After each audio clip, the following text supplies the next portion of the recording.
अस्सलाम वालेकुम गाइस, कैसे हैं? आई होप सब वेल होंगे। तो आज हम बात करेंगे सऊदीया के बारे में। जो जब आप सऊदीया जाते हैं तो आप अपने साथ क्या क्या सामान लेके जा सकते हैं, लगेज में या हैंड कैरी बैग में। और जिन भाइयों ने मेरे चैनल को लाइक नहीं किया या सब्सक्राइब नहीं किया, काइंडली लाइक और सब्सक्राइब लाजमी कर दिया करें। आप मेरी वीडियो वॉच कर लेते हैं लेकिन सब्सक्राइब नहीं करते, तो कोई चार्जेस नहीं, फ्री ऑफ कॉस्ट होता है यार। काइंडली आपसे मेहरबानी है कि मेरे चैनल को सब्सक्राइब लाजमी कर दिया करें। तो चलते हैं अपने टॉपिक की तरफ। सऊदीया में जो लोग जाते हैं अपने साथ बैग में या हैंड कैरी में जो भी सामान लेके जाते हैं, उसके अकॉर्डिंग मैं आपको बताऊंगा क्या क्या चीज़ें आप लेके जा सकते हैं। आज मैं आपको 2025 के अकॉर्डिंग बताऊंगा कि आप अपने साथ क्या क्या लेके जा सकते हैं। मोबाइल, इलेक्ट्रॉनिक चीज़ होगी जो आपके साथ लेके जा सकते हैं, जिसमें मोबाइल्स वगैरह, पावर बैंक हो गया। दूसरा मैं आपको बताऊंगा अगर आप गोल्ड वगैरह कितना साथ लेके जा सकते हैं, डायमंड रिंग वगैरह होगी या आपके पास गोल्ड जो आपने पहना हुआ है। तीसरा मैं आपको फ़ोन का बताऊंगा, आप आईफोन वगैरह कितनी प्राइस तक के आप फ़ोन साथ लेकर आ जा सकते हैं। बैग कैरी में आप क्या क्या लेके जा सकते हैं, करेंसी कितनी होनी चाहिए, गोल्ड कितना होना चाहिए, बैग पैकिंग कैसी होनी चाहिए, तमाम तर डिटेल में आपको इस वीडियो में बताऊंगा। तो इसी मेरी वीडियो के साथ कनेक्ट रहिएगा, ये ना हो कोई पॉइंट आप स्किप कर दें बाद में आपके हमें तो आप बताया नहीं गया, पता नहीं चला। तो काइंडली मैं रिक्वेस्ट करता हूँ मेरी वीडियो लाजमी पूरी देखें ताकि आप कोई भी ऐसी इन्फॉर्मेशन ना रहे जो आपको पता नहीं होनी चाहिए। वो सारा कुछ मैं आपको इसी वीडियो में गाइड करूंगा। तो चलते हैं वीडियो की तरफ। में अगर आपकी सैलरी है 10,000 रियाल या 15,000 रियाल या 5,000 रियाल, तो आप अपने साथ कितनी अमाउंट लेकर जा सकते हैं, कैश के अकॉर्डिंग मैं आपको बता रहा हूँ। तो आप अपने साथ 60,000 रियाल लेकर जा सकते हैं, लेकिन इससे पहले आपको एक डिक्लेरेशन फॉर्म फिल करना पड़ेगा। वो आपको एयरपोर्ट से ही मिलेगा। वो लेकर उसके ऊपर आपने ये सारी डिटेल्स फिल करनी है। इसके साथ अपनी बैंक स्टेटमेंट, अगर आपके पास सैलरी अकाउंट है, कहीं जॉब करते हैं तो आप अपने सैलरी स्लिप्स आपके पास होनी चाहिए, या कोई उधर आपकी कोई अच्छी अपॉर्चुनिटी डेजिग्नेशन है तो उसके अकॉर्डिंग आपके पास स्टेटमेंट होनी चाहिए अपनी बैंक की। तो फिर ही वो आप कैश अपना साथ लेकर जा सकते हैं। जब आप अपनी कंपनी से छुट्टी जा रहे होते हैं, मतलब आपने 2 महीने मोस्टली लोग 1 साल 1.5 साल या 2 साल बाद आते हैं, तो आप जिस भी कंपनी में काम कर रहे हैं आपने उनसे सैलरी स्लिप्स वगैरह लाजमी लेनी है। और उनको ये कहना है, अगर उन्होंने आपकी सैलरी पेंडिंग में रखी हुई है तो आपकी अमाउंट काफ़ी जो बन चुकी है, तो आपने पहले उनसे ये सारा कुछ लेकर वेरीफाई करवाना है। उनसे एक फॉर्म लें, उनके ऊपर स्टैंप करवाएं उस कंपनी की, और उसके ऊपर लिखें कि मेरी इतनी देर की सैलरी उन्होंने पेंडिंग रखी हुई थी, ये जो मुझे मिली है अभी ये मैं साथ लेके जा रहा हूँ। क्योंकि ये चीज़ आपको एयरपोर्ट पे दिखाना लाजमी है। अगर आप एयरपोर्ट पे ये चीज़ नहीं दिखाएंगे तो आपको जुर्माना हो जाएगा। तो उससे अच्छा है इस चीज़ों से बचने से पहले ही आप इसका पहले ऑलरेडी सारा कुछ करके रखें। जब आप एयरपोर्ट पे जाएँ पहले आप उधर से ये सारा कुछ करवा कर आएंगे, अपना सैलरी फॉर्म का सारा स्लिप वगैरह बनवा कर आएंगे, कंपनी की स्टैंप वगैरह होगी। एयरपोर्ट से आपने जाके डिक्लेरेशन फॉर्म लेना है, उसके ऊपर फिल करना है, ताकि आपको किसी भी परेशानी का सामना ना करना पड़े। क्योंकि अगर आपके पास प्रूफ नहीं होता तो ये एक चोरी का सीन आ जाता है। वो ये सोचते हैं पता नहीं यहाँ से कहीं से चोरी करके लेके जा रहा है। तो जब आपके पास प्रूफ होगा फिर आपको किसी चीज़ को भी इंटरफेस नहीं करना पड़ेगा।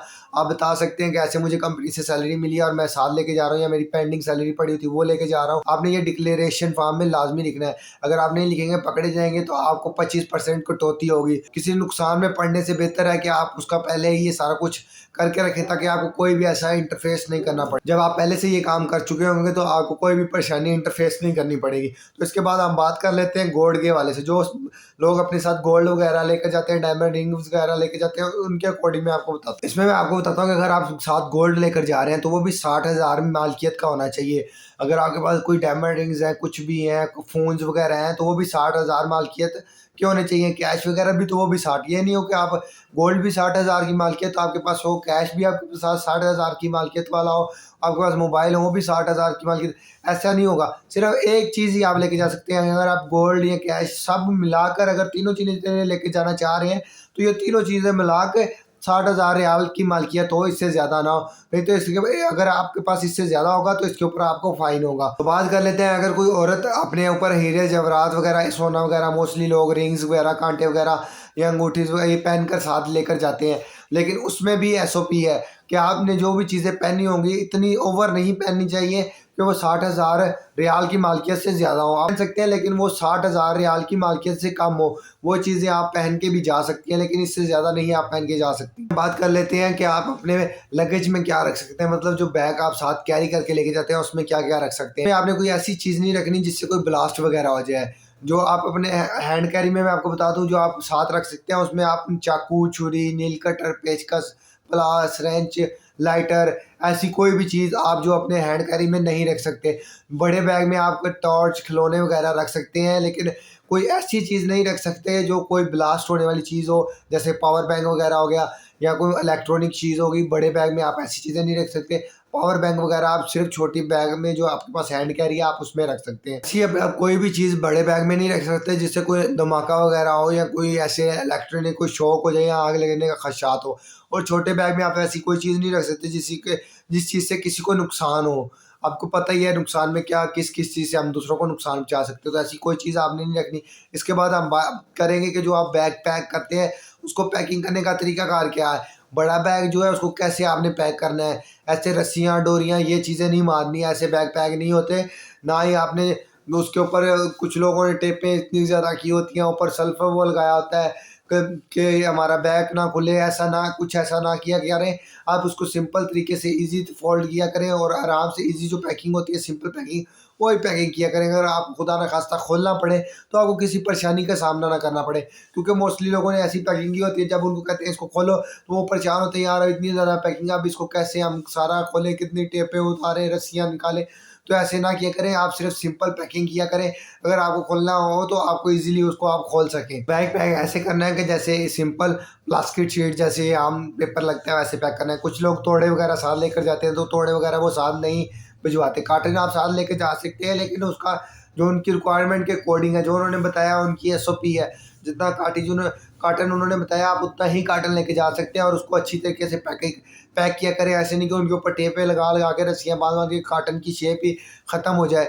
आप सिंपल तरीके से सिर्फ उसके ऊपर प्लास्टिक शीट लगा सकते हैं, मतलब प्लास्टिक पेपर होता है जो, आप उससे उसको पैक करें ईज़िली, ताकि ईज़िली आपको नज़र आ सके कि इसमें क्या है, क्या कार्टन है, कितना कार्टन है, छोटा है या क्या लेके जा रहे हैं। अगर आप ज़्यादा कुछ उस पे करेंगे तो वो उधर ही उसको सारा खोल देंगे, आपका सारी पैकिंग ख़राब हो जाएगी। तो पहली बात वो तोड़ा वगैरह आपको साथ नहीं लेके जाने देगा। और जो बैग लेके जाते हैं ज़्यादा बड़े-बड़े बैग ना लेके जाया करें, छोटे बैग लेके जाया करें जो मैक्सिमम ईज़िली आप कैरी कर सकें। जो आपको पता है ना मैक्सिमम ईज़िली एयरपोर्ट की रिक्वायरमेंट के अकॉर्डिंग कितना लगेज आप साथ लेके जा सकते हैं उतना आप ही लगेज लेके जाएगा, ज़्यादा बड़ा लगेज ना लेके जाया करें।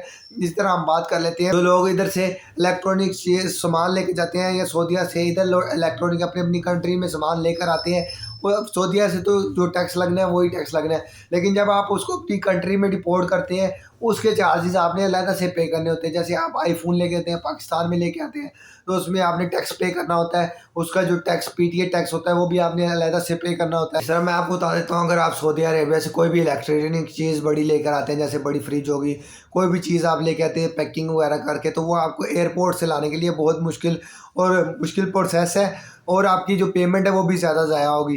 तो आप ऐसा किया करें, आप उसको कोरियर किया करें, कोरियर में वो महफूज भी रहती है, सेफ भी रहती है। तो जब भी आप कोई चीज़ कोरियर वगैरह करते हैं तो वो आपको उसमें परेशानी नहीं होती, आपको किसी चीज़ का सामना नहीं होता कि यार ये ख़राब हो जाएगी, टूट जाएगी।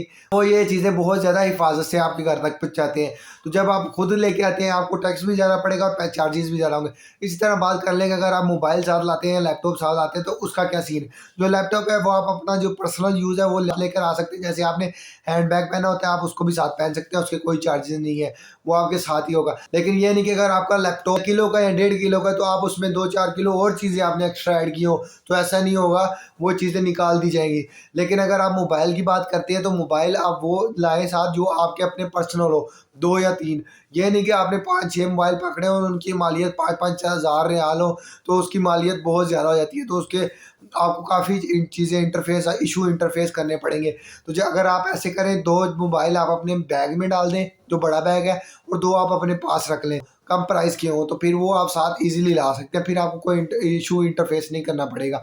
तो यार मेरा थोड़ा गला ख़राब है जिस वजह से मेरी थोड़ी आवाज़ चेंजिंग है, तो अगर किसी भाई को ऐसे लग रहा है तो यार इसके लिए माइंड नहीं करना, क्योंकि थोड़ा कुदरती इशू है बीच में, मेरा तो कोई कसूर नहीं है। इसी तरह हर कंट्री के अपने रूल हैं, जैसे पाकिस्तान है, इंडिया है, बांग्लादेश है। पाकिस्तान में जो चीज़ें आती हैं इन पे टैक्स लगता है। जैसे मैं आपको बता दूं कि आप अगर उधर से ओवन भी लेकर आते हैं तो उस पर भी आपने टैक्स पे करना है। लेकिन अगर आप कोई छोटी चीज़ लेते हैं, इलेक्ट्रॉनिक टार्च या इस्त्री वगैरह ये चीज़ें हैं, तो इनके ऊपर टैक्स नहीं है।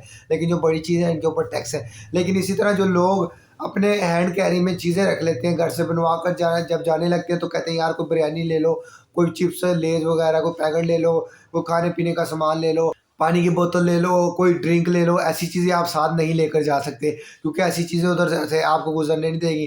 तो ऐसी चीज़ें आप घर से ना बना कर लेके जाया अगर कोई पराठे हो गए, कोई भी चीज़ें ऐसी आप बनवा कर लेके जाते हैं तो वो आपको एयरपोर्ट से नहीं गुजरने देंगे। तो इसी तरह बात कर लेते हैं कि आप अपने लगेज में क्या क्या लेके जा रहे हैं, जो बिल्कुल ही ममनू है, 100% ममनू है, आप साथ नहीं लेके जा सकते। तो बात करते हैं उन चीज़ों की। तो जो मैं अभी लगेज की हम बात कर रहे हैं कि लगेज में आप क्या क्या इस्त्री, छुरी, चाकू, टोका, नील कटर, ये चीज़ें आप अपने लगेज में रख सकते हैं। हैंड कैरी में आप नहीं रख सकते क्योंकि ये ममनू है, हैंड कैरी में आप नहीं लेके जा सकते।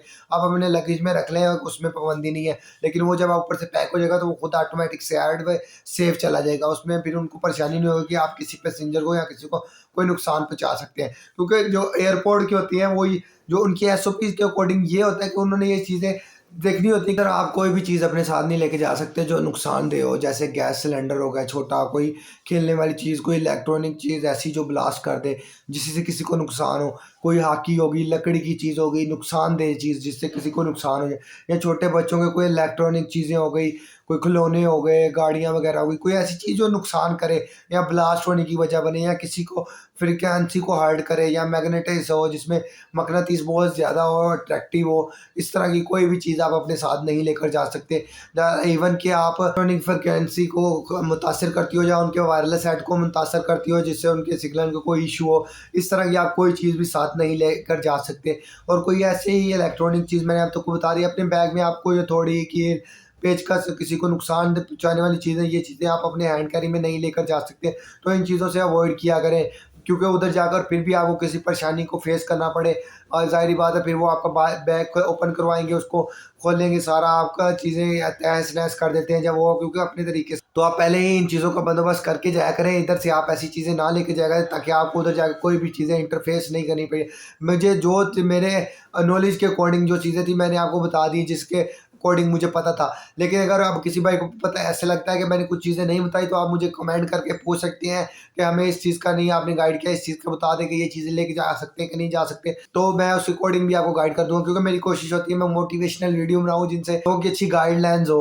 लेकिन सब्सक्राइबर हैं यो मेरे नए सब्सक्राइबर मेरी वीडियो को वॉच करते हैं काइंडली, उनसे ये रिक्वेस्ट है कि मेरे चैनल को सब्सक्राइब लाज़िम कर दिया करें।